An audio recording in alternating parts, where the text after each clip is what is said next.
The church of South India diocese of Medak holy trinity church Bolarum పేస్టేట్ సమర్పిస్తున్న daily Bible డివోషన్స్ని వీక్షిస్తూ ఉన్న ప్రియాతి ప్రియమైన సంఘ సభ్యులకు మరియు దేశ విదేశాల్లో నేటి కార్యక్రమాన్ని వీక్షిస్తూ ఉన్న ప్రియాతి ప్రియమైన సంఘ సభ్యులకు మరియు ఆత్మీయులైన ప్రేక్షకులందరికీ మన ప్రభు అయిన యేసుక్రీస్తు వారి అతి పవిత్రమైన నామమున మా హృదయపూర్వక స్వాగతం.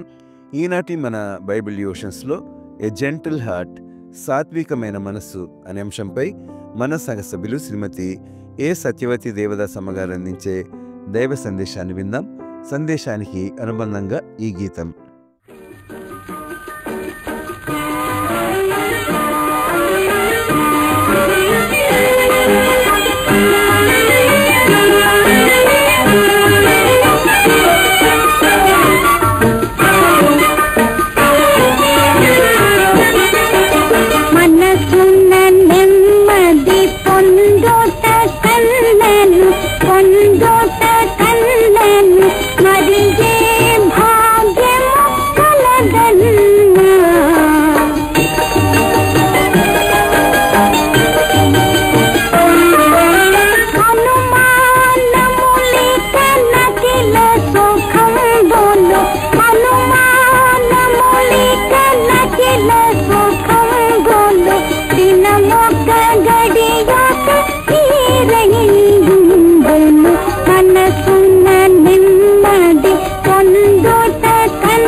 ప్రార్థించుకుందాము. ప్రభువా, పరిశుద్ధుడ, ప్రేమగల మా తండ్రి, నీకే వందనాలు, కృతజ్ఞతాస్తుతులు, స్తోత్రములు, దయగల మా తండ్రి. ఇదిగో నీ సన్నిధానంలో చేరి ప్రభువా యేసయ్య, నీ వాక్యాన్ని చదివి ధ్యానించిన ఏంటుండగా ప్రభువా, వినగల మనసును గ్రహించే హృదయాలను మా అందరికి అనుగ్రహించి నడిపించమని నజరేయుడైన యేసు నామమును బట్టి వేడుకుంటున్నాను స్వామి, ఆమేన్. ప్రభు నామానికి వందనాలు. అందరికీ గుడ్ మార్నింగ్. దేవుడు ఇచ్చినటువంటి ఈ యొక్క డైలీ బైబిల్ డివోషన్ ద్వారా మనము దేవుని వాక్యములో ఎంతో ముందుకు నడిపిస్తున్నటువంటి దేవాతి దేవునికి మరి ఒకసారి నా నిండు వందనాలు తెలియజేయుచున్నాను. ఈ దినము వాక్యం చూసినట్టయితే సామెతల గ్రంథం 14వ అధ్యాయము 30వ వచనం. సాత్వికమైన మనసు శరీరమునకు జీవము, మత్సరము ఎముకలకు పుల్లు. మరి సాత్వికమైనటువంటి మనస్సు, ఎవరిది సాత్వికమైనటువంటి మనసు? యేసు ప్రభుది సాత్వికమైనటువంటి మనసు. చిన్న బిడ్డలది కూడా సాత్వికమైనటువంటి మనసు, అంటే వారి హృదయాలలో ఎలాంటి కల్మషాలు లేనటువంటి బిడ్డలు, చిన్న బిడ్డలు. ఇక చూసినట్టయితే అది జీవమట. దేనికి జీవము? శరీరానికి జీవము. ఈ జీవము లేకపోతే ఈ బాడీ ఏమైపోతున్నది అని అంటే స్పర్శ అనేది ఉండదు. మనలో జీవం లేకపోతే డెడ్ బాడీతో సమానం. కాబట్టి యేసు ప్రభు యొక్క జీవము మనలో ఉంటే మనము ఇతరులకు మంచి మనస్సు కలిగి, మంచి ప్రేమ కలిగి, దేవుని యొక్క మాటలు అందించే బిడలంగా, దేవుని వైపుకు నడిపించే బిడలంగా మనం ఉండాలని దేవుడు కోరుచున్నాడు. ఒకవేళ మనలో జీవం లేకుండా మరి మత్సరమే ఉన్నట్టయితే అది మన ఎముకలకు కుళ్ళు. అంటే కుళ్ళు అనంటే, ఎముకలకు కుళ్ళు అనంటే సాధారణంగా కట్టెకు చెదలు పట్టినట్టు అన్నట్టు కుళ్ళు. మరి అది దినదినము తింటూ ఉంటుంది అన్నట్టు. ఆ కట్టెను ఏ విధంగా తిని పాడు చేస్తుంటుందో అలాగున మన ఎముకలకు కూడా కుళ్ళు. ప్రియ స్నేహితులారా, అసూయ అంటే ఓర్వలేనితనము. ప్రతి మనిషిలో కూడా అసూయ అనేటటువంటి పెద్ద జబ్బు ఎవరికి ఉండద్దు. ఎదుటివారు బాగుపడితే గిట్టలేనితనము, ఓర్వలేనితనము, దీనినే అసూయ అంటారు. మనలాగా అందరూ ఉండాలనేటటువంటి ఆశ కానీ మనస్సు కానీ చాలా తక్కువ మందికి ఉన్నట్టు మనము చూడగలుగుతున్నాం. ఎవరిలో అయితే అసూయ ఉంటుందో వారి యొక్క హృదయాలు చెడిపోయినటువంటి మరి హృదయాలుగా ఉన్నట్టు మనం చూడగలుగుతున్నాం. వారి ఎముకలు దినదినము క్షీణిస్తున్నటువంటి కుళ్ళు పట్టిన ఎముకల్లాగా ఉన్నట్టు మనం ఇక్కడ చూడగలుగుతున్నాం. అసూయ ద్వారా మత్సరము, ఈర్ష, ఆగ్రహము, కోపము, క్రోధము, ద్వేషము అనేటటువంటి ఇవన్నీ కూడా ఆ అసూయ అనేటటువంటి గుణము కలిగినటువంటి వారిలో ఇవన్నీ రకములైనటువంటి ఉంటాయని మనము చూడగలుగుతుంటాం. మరి అసూయ అన్నది ఒక బలహీనత. ప్రతి మనిషికి అది వక్రగుణమట. అది చాలా మందిలో, కొంతమందిలో మరి అందరూ మంచి వాళ్ళు ఉంటారు అనేటటువంటిది చాలా తప్పు.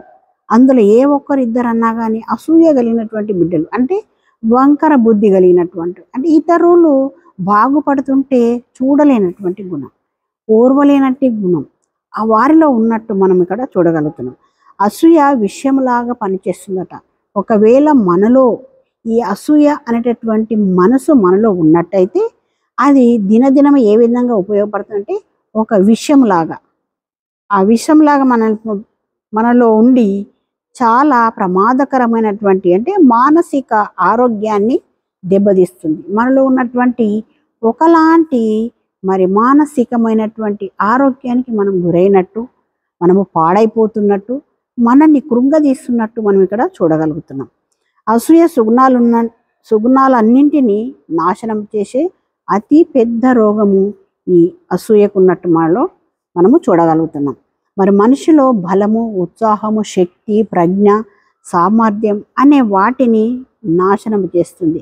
ఒక మనిషిలో ఉండవలసినటువంటి ఉత్సాహము కానీ, సంతోషము కానీ, బలము కానీ, శక్తి కానీ, ప్రజ్ఞ కానీ, ఈ మన ముందుంచినటువంటి పనిని నేను శక్తి సామర్థ్యంతో దాన్ని విజయవంతం చేస్తా అనేటటువంటి ఆ మనసును కూడా మనలో కృంగదీసినట్టు మనం ఇక్కడ చూడగలుగుతున్నాం.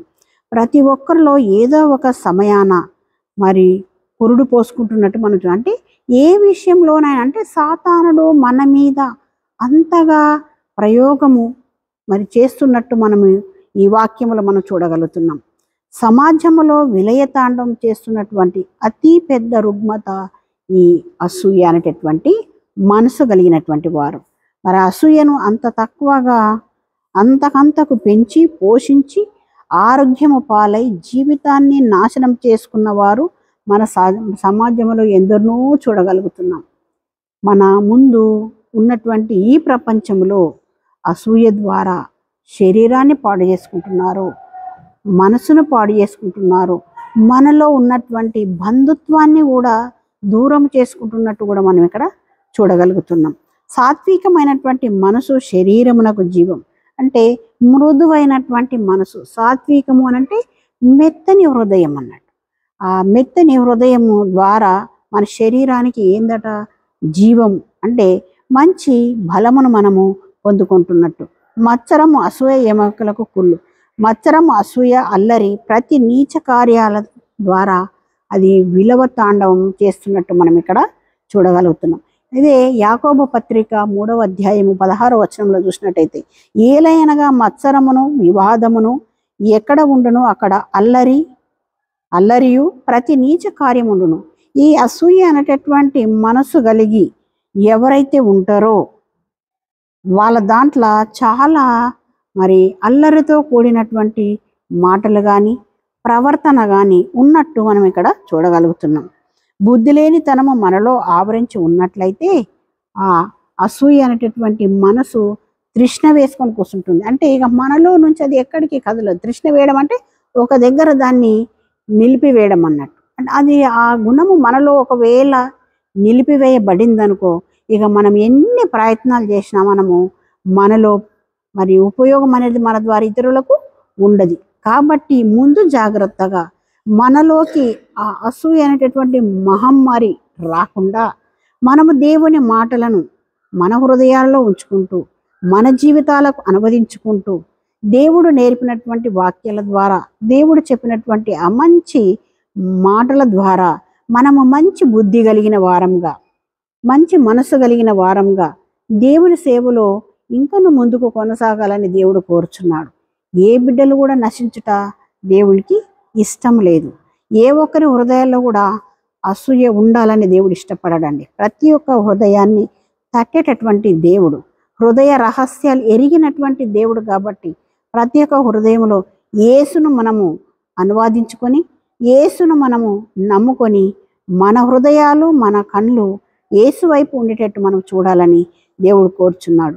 మన హృదయంలో అసూయకు తావు లేకుండా ప్రేమను వెంటాడుతూ క్రీస్తు ప్రభువు మనసు కలిగి మన సంఘాలలో కానీ, మన సమాజంలో కానీ, మన సహవాసంలో కానీ ఆత్మ సంబంధమైనటువంటి బిడ్డలంగా ప్రభువైన యేసుక్రీస్తు రాకటయందు నిందారహితులుగా ఉండాలని దేవుడు మనను కోరుచున్నాడు. అంటే ఒకవేళ దేవుడు వచ్చే సమయానికి మనము ఎలాంటి వారంగా ఉండాలి అంటే నిందారహితులుగా, మన మీద ఎలాంటి తప్పు కానీ, ఎలాంటి అసూయ కానీ, ఎలాంటి మత్సరము కానీ లేకుండా నిందారహితులుగా కడగబడినటువంటి ముత్యములాగా మనం ఉండాలని దేవుడి దినమున కోరుచున్నాడు. కాబట్టి మనమందరం కూడా అలాంటి మనసు దేవుడు మనకందరికి అనుగ్రహించి నడిపించాలని, మరి అట్టి దేవుని కొరకును నెరవేర్చిన బిడ్డలముగా ఉండుటకును దేవుడు తన కృప మనకందరికీ అనుగ్రహించి నడిపించును గాక.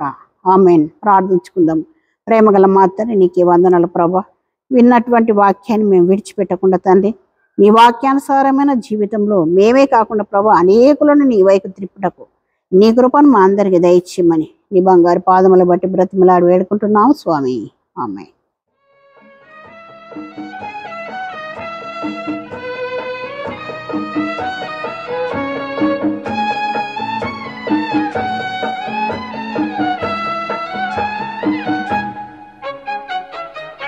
మనసు మలినమైనదోయి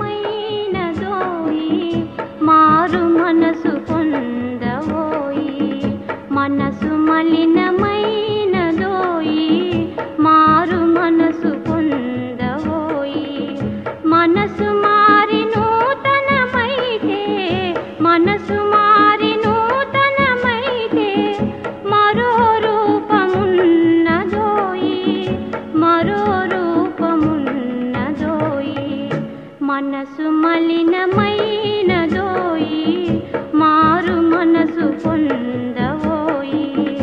మనసు మలినమైనదోయి మారు మనసు పొందవోయి.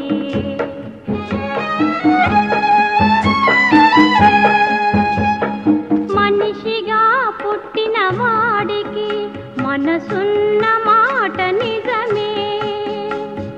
మనిషిగా పుట్టిన వాడికి మనసున్న మాట నిజమే. పాపి మనసు మారిపోతే పరమున సంతోషమోయి. పాపి మనసు మారిపోతే పరమున సంతోషమోయి. మనసు మలినమైనదోయి మారు మనసు పొందవోయి. మనసు మారి నూతనమైతే మనసు మారి నూతనమైతే మరో రూపమున్నదోయి మరో రూపమున్నదోయి. మనసు మలినమైనదోయి మారు మనసు పొందవోయి. మనసు మలినమైనదోయి మారు మనసు పొందవోయి.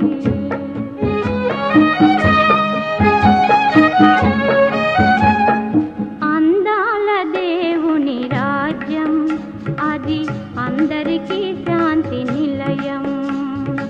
అందాల దేవుని రాజ్యం అది అందరికీ శాంతి నిలయం.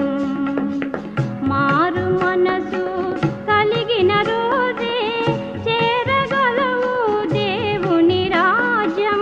మారు మనసు కలిగిన రోజే చేరగలవు దేవుని రాజ్యం. చేరగలవు దేవుని రాజ్యం. మనసు మలినమై